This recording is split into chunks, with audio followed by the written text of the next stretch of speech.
Hey, what's up, folks? Welcome back to On Texas Football, and welcome back to another edition of Sunday School. It will be the last edition of Sunday School before we start up, of course, the football season. This is more of an off-season project for us, so thank you. I will say thank you to all you guys out there. I appreciate all your support for Sunday School. It's been really, really fun. We will bring it back next off-season. I assure you of that. Thank you to our friends at Duck Camp for sponsoring our last edition of Sunday School. We'll tell you more about Duck Camp, duckcamp.com, coming up a little bit later on. But we got a special topic for the last edition of Sunday School. I want to do something a little bit fun, so I decided to bring back my old all-time DBU rankings at Texas. I basically rank all the DBs. I did it. I used to do it, once a year when I kind of first started out, but with some of the lulls in development at the 40 acres, I stopped doing it. So I actually hadn't done it in probably, maybe 10 years. Hadn't done it in a while, but with the resurgence of DBU, the reinvention of DBU, I decided, now is as good a time as any to start it back up. Coach Akina's now back on the 40 acres. So I'm going to give you my top 21. I'm not going to give you the whole thing because we'll get the whole thing posted at OTF at ontexasfootball.com. Get that posted for you so you can see the whole thing. So it'll be up there so you can see the whole thing, the whole list. But if you're just listening today, I'm going to give you 1 through 21. I don't want to make it too long. I will give you just 1 through 21. And spoiler, on my DBU rankings list, I'm always ranked number 21. All right. Hey, I would just say this. I've done like 4 or 5 of these, and I'm always right around there. I'm always at the bottom of the top 20 or right outside the top 20. So it's actually not that crazy for me to just always rank myself number 21. That's probably right around the average of where I actually rank myself. All right. So I'm right outside the top 20. So it's the top 20 ahead of Rod B usually. And I'll tell you the ones I kind of feel bad about that I wish I could have ranked higher. The formula, it's not that crazy of a formula. It's a pretty simple formula. Who played the position at an elite level, right? The defensive back position, whether it's a corner, safety, nickel, whatever. Who played it at a really high level, an elite level. All right. That's your All-Americans, your unanimous All-Americans, your consensus All-Americans, All-Americans of any kind. Boom, that holds a lot of weight.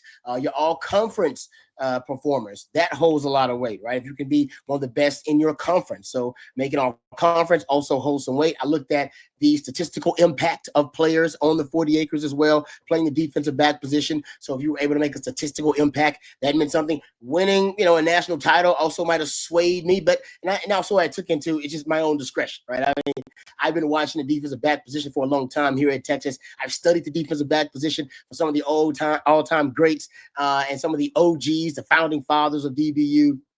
So I felt like, hey, sometimes I just felt like this guy should have been higher, this guy should have been lower. So there's no exact algorithm or calculation, but just so you know, those are some of the key factors in me making my decision. All right, so let's just start. We'll start at the top. We'll get to the Mount Rushmore, and then we'll make our way through the rest of the top 20 pretty much, since I already spoiled it for you. Right, I'm number 21. All right, number 1 on the list is Johnny Johnson. All right, I mean, you can call him the GOAT if you want to, whatever. But, 2-time unanimous All-American, 78 and 79. You can't get better than that. You can't play the position at a higher level than being a unanimous All-American at the defensive back position. So Johnny Johnson's number 1 on the list. I also think he's also top 10 all time in interceptions, career interceptions. He's one of those guys, man. Michael Huff, number 2 on the list, won the Thorpe Award, got a national title, also to brag about. Also was a consensus All-American, I believe, in 04, on top of being unanimous All-American in 05. So Huff Daddy gets the number 2 slot on that Mount Rushmore of DBU for me. Jerry Gray, who also was unanimous All-American in 84, 2-time consensus All-American as well. And everybody knows Jerry Gray, man. Everybody knows. But the Jerry Curl era of DBU with Jerry Gray. So Jerry Gray, number 3 on my list. He's always probably going. Him and Johnny Johnson will probably always be on my Mount Rushmore. I know the Thorpe didn't exist around that time, but if the Thorpe did exist, those guys would have won it. And I don't know if you'll ever be able to knock those 2 guys off of my Mount Rushmore. It's possible, but it would be it would take multiple all-time great seasons at Texas, which most guys don't stay around for. Like, they had one all-time great season, they gone. All right. They don't stick around for another all-time great season. So that may hurt them as well, but we shall see. That will always be a good problem to have. Number 4, hey, the latest member of the Mount Rushmore, Janae Barron. Congratulations. Won the Thorpe Award, consensus All-American in 2024, but he kind of worked his way through it, right? I mean, he was an honorable mention, all-conference player at one point, second team. Remember, he was never first team all-conference player when he played in the Big 12 and finally broke through when he, obviously, when Texas introduced themselves into the SEC. Janae Barron, though, I think considering Austin product, right? Austin area product, who also kind of made his way through, kind of made his way to the top of the hierarchy in that secondary, kind of worked his way from the bottom. I remember when he was a guy that battling out with Jalen Gilbo, right, for that slot corner spot, and ended up being, the best defensive back in the country and the most versatile defensive back in the country. So Janae Barron, he gets the last spot on my Mount Rushmore. Yep, ahead of Aaron Ross. I know it's crazy because Aaron Ross is a beast, no doubt. I feel like I'm disrespecting a lot of guys on this list because so many great players. Aaron Ross won a Thorpe, got a national title, also was a first team All-American, but didn't see the consensus or the unanimous All-American next to him. So next to his name. So I gave Janae Barron the bump over Aaron Ross, just because he at least got the consensus All-American status that year. I know we're being really nitpicky here. All right, it's a game of inches. So if you want to say Aaron Ross is on your Mount Rushmore, I totally get it, and you can bump Janae Barron off of it. So Aaron Ross is number 5 on my list. Earl Thomas is number 6 on my list. Consensus All-American in 2009. Single season record for interceptions. He's the record holder there with 8 of those. If he came back for another year, and that also kind of hurt Earl Thomas in my DBU. It's all about your impact of what you did at Texas. And if he wasn't at Texas as long as he could have been and would have made even more of an impact, but still makes it easily into the top 10. Earl Thomas, one of the all-time greats. Quentin Jammer, guy I played with back on the 40 acres, one of my fellow starting members of my secondary. He was, unanimous All-American in 2001. I think he's second all-time in PBUs at Texas. A lot of those were drops, but, man, he had 36-inch pythons. Dude was made to play bump and run coverage, just a typical, at that time, and drafted in the top 10, a typical press man coverage corner. That once he got his hands on you, he was going to maul you. And it wasn't no getting away from Jam. And a perfect name, right? I don't even know if you got a better name than Quentin Jammer. It definitely might be the best name in DBU history. His name is Quentin Jammer, and he played press coverage. He was jamming receivers. Pretty apropos. Nathan Vasher, my boy Nathan Vasher, makes it in at number 8. So 2 of the guys I played with, they go back to back on this list in the top 10. Nathan Vasher, all-time career leader in interceptions. He's also, if you look at it, all-time career leader in PBUs, tied, I should say, for the all-time career lead in interceptions and PBUs. Just a playmaker, ball hawk, amazing football player. One of the best punt returners in Texas football history, too. That probably should have given him a bump even more. He's also one of the greatest punt returners. I remember blocking for that guy. But in terms of ball hawkishness, I don't know if there's a better ball hawk. Maybe Earl Thomas. That on this DBU list, period. Earl Thomas might have been better. Noble Doss, who we can talk about him later, he might have been better too, because he's also the one tied with Nathan Vasher for that all-time interceptions lead here at Texas. So there you go. That is the top 8. Number 9 on this list, Michael Griffin. And I felt bad. I thought like I ranked Michael Griffin too low. Just after looking over his accomplishments, career leader in kicks blocked at Texas, top 10 in career tackles. He was a second team All-American. He was just an absolute beast. Still makes it into the top 10. Three, that secondary in 2005, well represented here. You got 3 members of that championship secondary from 2005 that don't make it into the top 10 here.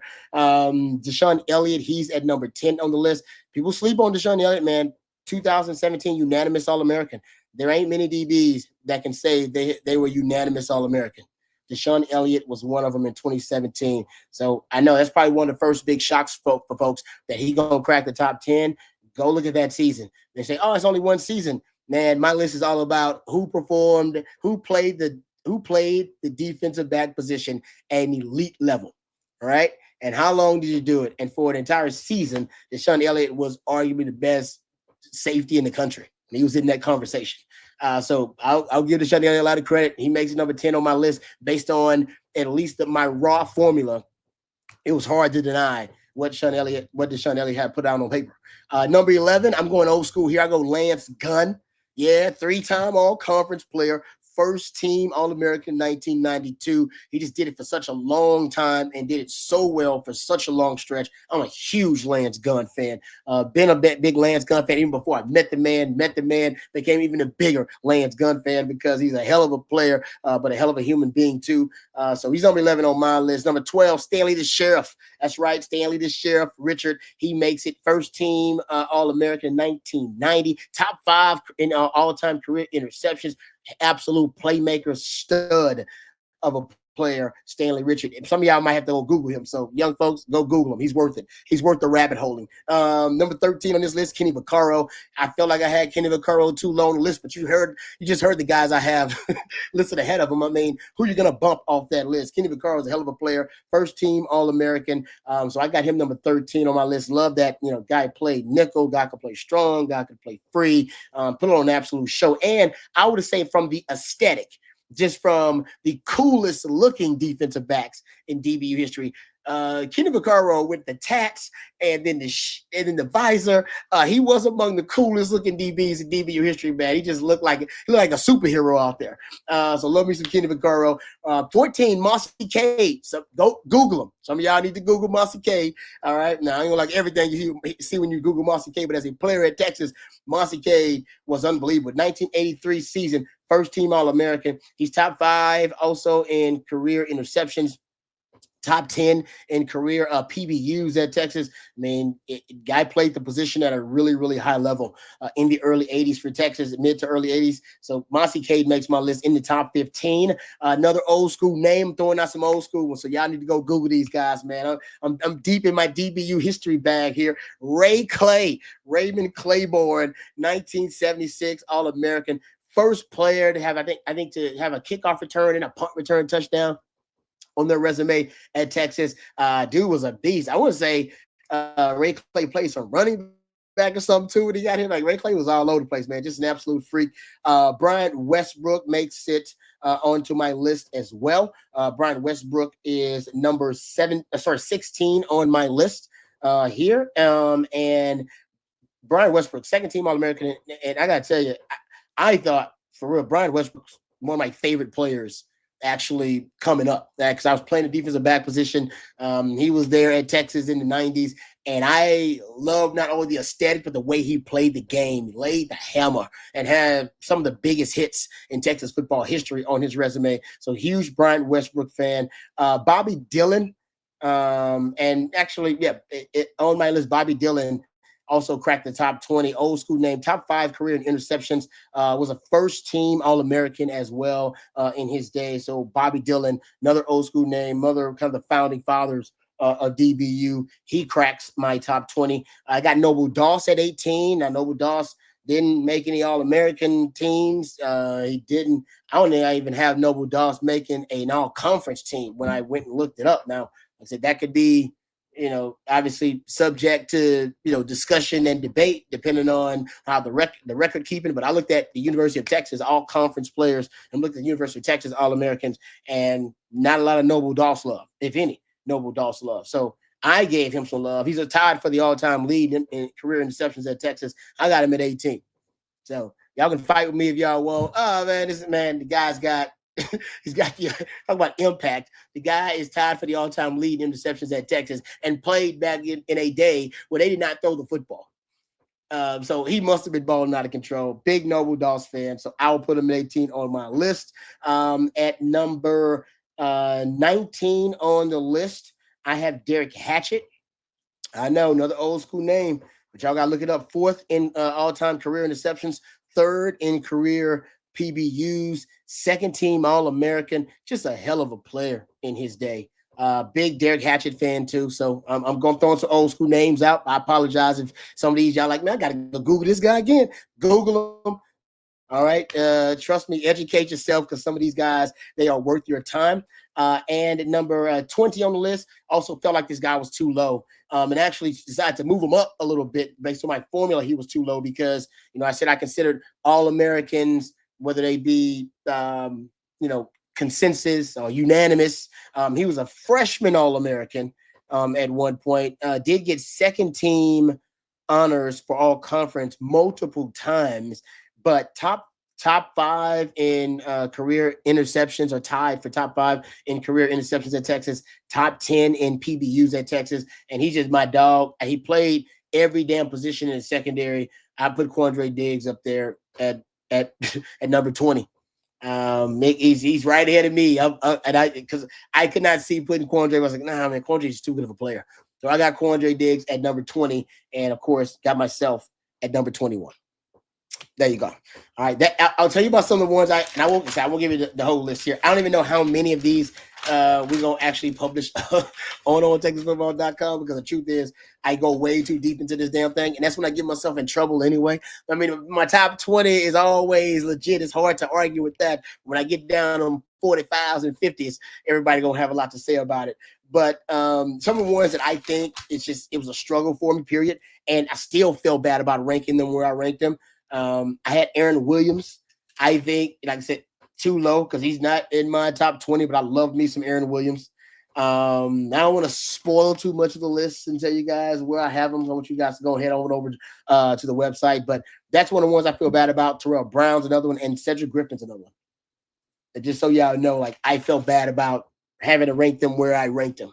Because I remember those guys. Those guys were great players, and yet my formula that I came up with, it persuaded me a certain way. But those are three of the picks that when I looked at it, I was like, damn, I can't believe those guys are ranked where I have them ranked. But that's how deep the history of DBU is. The whole point of the list is to show people how deep the history of DBU is. People say, Rob B, man, you're a great player. I was like, yeah, I'm a great player. I ain't in the top 20. I don't ever deserve to be in the top 20. Greatest number 21 of all time. I don't deserve to be in the top 20. And the truth is, if Longhorns keep balling, I'm going to just keep getting bumped further and further out. That's a beautiful thing. That'd be a beautiful thing. All right, let me tell you about our friends over at Duck Camp, duckcamp.com. Welcome to Duck Camp this football season. They're going to be sponsoring a lot of our shows, and we appreciate them sponsoring the last episode of Sunday School. Duck Camp gear is made for the people that live for the moments out there where there are fish to catch, birds to hunt, and time to kill, and plenty of football to watch. They like doing all that stuff, so they built a company centered on it. Best in class hunting and fishing apparel that you can get is right at Duck Camp, folks. It's based in Austin and is all about giving you the best hunting and fishing apparel, and also the best hunting and fishing experience that you can get. Duck Camp gear has been tested from the backcountry of Alaska to the Dove Fields of Texas, also ready to keep you cool and comfortable on those scorching hot game days, but also it'll stand up to the toughest conditions, but also happily sit down beside a fire and drink a few cold ones if that's more your speed. That's certainly more my speed. New sun protection shirts that keep you cool and dry and comfy, and available in camo and solid colorways, and their iconic game series hats. Don't forget about those. They feel as timeless as the hats found in your grandpa's garage. Be sure to check out the new mallard hat and the pointer hat in the clay colorway. That's pretty much their cherished burnt orange colors, close you can get to burnt orange without getting a letter from the University of Texas. I wear it all the time. Actually, I got a couple of Duck Camp items. There are that clay colorway, and people always assume, because I'm a lifetime Longhorn, that it's Longhorn gear. It looks like Longhorn gear, but it's Duck Camp gear. That's because it's high quality gear. They also assume that it's Longhorn gear. So here's the great season, y'all. Yes, hunting and football. Shop hunting gear at duckcamp.com. All right, thank you guys for making Sunday School a success. Thank you to Matthew behind the scenes. He's the real MVP. Thank you to our friends over at duckcamp.com. And thank you guys for watching and for listening, and for Matthew and for our friends at Duck Camp. I'm lifetime Longhorn Rod Babers. Until next time, hook 'em horns.